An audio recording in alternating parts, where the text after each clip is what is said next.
علم شرعی یعنی علم دین حاصل کرنا یہ بہت ضروری ہے، اور نبی صلی اللہ علیہ وسلم کی حدیث ہے کہ طلب العلم فریضۃ علی کل مسلم، کہ ہر مسلمان پر علم کا حاصل کرنا یہ ضروری ہے۔ جتنا علم آپ کے اندر ہوگا، جس قدر سے اپنے علم کے اندر آپ پختگی لائیں گے، اسی حساب سے اللہ رب العالمین کا ڈر اور خوف پیدا ہوگا۔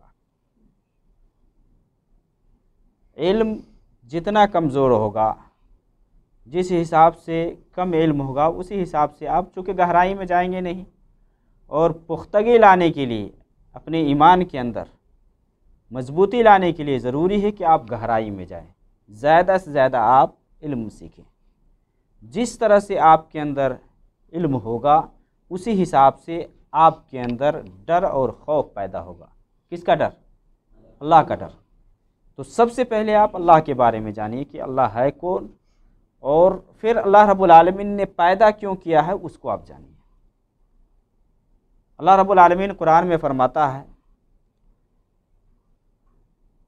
کہ اللہ رب العالمین سے سب سے زیادہ کون ڈرتا ہے؟ علماء۔ انما یخشی اللہ من عبادہ العلماء۔ علماء اللہ سے ڈرتا ہے۔ اس کا مطلب یہ نہیں کہ جو علماء نہیں وہ اللہ سے نہیں ڈرتے ہیں، لیکن جس طرح سے آپ کے اندر علم ہوگا نا، اسی حساب سے آپ حلال اور حرام کو پہچانیں گے، اور پھر حلال کو بجا لائیں گے، حرام سے پرہیز کریں گے۔ اس لیے آتا ہے کہ کلما زاد العلم زاد الخشیہ۔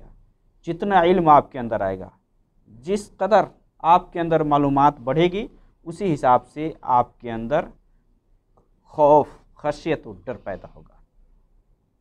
اتنا جان لینا چاہیے کہ جیسا قرآن میں اللہ رب العالمین نے فرمایا نا، وَاعْلَمُوا أَنَّ اللَّهَ يَحُولُ بَيْنَ الْمَرْءِ وَقَلْبِهِ وَأَنَّهُ إِلَيْهِ تُحْشَرُونَ، کہ یہ جان لیجئے کہ اللہ رب العالمین آدمی اور اس کے دل کے درمیان حائل ہوتا ہے۔ وَاعْلَمُوا أَنَّ اللَّهَ يَحُولُ بَيْنَ الْمَرْءِ وَقَلْبِهِ۔ حدیث کے اندر آتا ہے نا کہ اللہ رب العالمین کہ دو انگلیوں کے درمیان میں انسان کا دل ہوتا ہے، وہ جدھر چاہتا ہے پھیرتا ہے، جدھر چاہتا ہے وہ گھماتا ہے۔ تو اللہ رب العالمین یہ بندہ اور اس کے دل کے درمیان میں حائل ہے، یہ حائل ہوتا ہے۔ وَاعْلَمُوا أَنَّ اللَّهَ يَحُولُ بَيْنَ الْمَرْءِ وَقَلْبِهِ وَأَنَّهُ إِلَيْهِ تُحْشَرُونَ، اسی کی طرف سب کو جمع ہونا ہے، اکٹھا ہونا ہے۔ تو اللہ رب العالمین کا جس حساب سے اپنے اندر علم رکھیں گے آپ، اللہ رب العالمین نے جو عذاب تیار کر رکھا ہے اس کے بارے میں جس طرح سے آپ کو جانکاری ہوگی، اسی حساب سے آپ ڈریں گے۔ مان لے جہنم ہے، جہنم کے بارے میں آپ کے پاس علم ہوگا تب نہ آپ ڈریں گے کہ بھائی جہنم میں اس گناہ والوں کے لیے یہ سزا ہے اور اس گناہ والوں کے لیے وہ سزا ہے۔ آپ جہنم کے بارے میں جانتے ہی نہیں ہیں۔ اللہ رب العالمین نے رسولوں کو بھیجا، اس رسولوں کے بارے میں آپ نہیں جانتے کہ رسول کو کیوں بھیجا گیا اور کیوں آیا، اور رسول کیوں دنیا کے اندر آئے اور کیا تعلیم دی ہے۔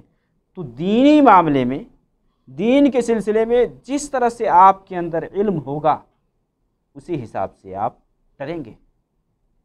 جہاں کہیں بھی آپ گناہ کی طرف جائیں گے، آپ کے پاس علم ہوگا، فوراً وہاں فرق کر لیں گے کہ نہیں یہ گناہ کا کام ہے۔ آج کتنے سارے لوگ گناہ کر رہے ہیں، کتنے گناہ کر رہے ہیں، یعنی پڑھے لکھے بھی ہیں۔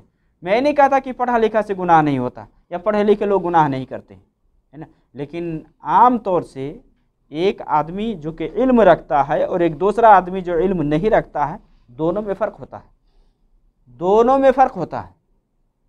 علم جس حساب سے آپ اپنے اندر لائیں گے، اسی حساب سے اللہ کا ڈر پیدا ہوگا۔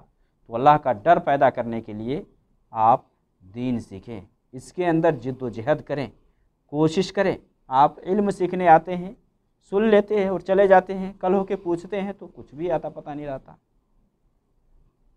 انسان کو وہی چیز حاصل ہوتی ہے جس کے لیے وہ کوشش کرتا ہے۔ وَلَيْسَ لِلْإِنسَانِ إِلَّا مَا سَعَىٰ۔ انسان جس کے لیے کوشش کرے گا نا، وہ چیز اس کو حاصل ہوگی۔ آپ علم سیکھنے آتے ہیں، علم کے لیے اگر آپ کوشش کریں گے تو آپ کو وہ چیز حاصل ہوگی، لیکن یہ نہیں کہ چلو ہم بیٹھ لیتے ہیں کچھ دیر اور چلے جاتے ہیں، ختم ہے معاملہ۔ تو ظاہر سی بات ہے کہ آپ ایک کان سے سنتے ہیں اور دوسرے کان سے نکال دیتے تو نہیں رہے گا۔ دماغ کو چلائیے کہ آپ نے کیا سنا ہے، کیا علم ملا ہے، آج کیا آپ نے سیکھا ہے، اس کو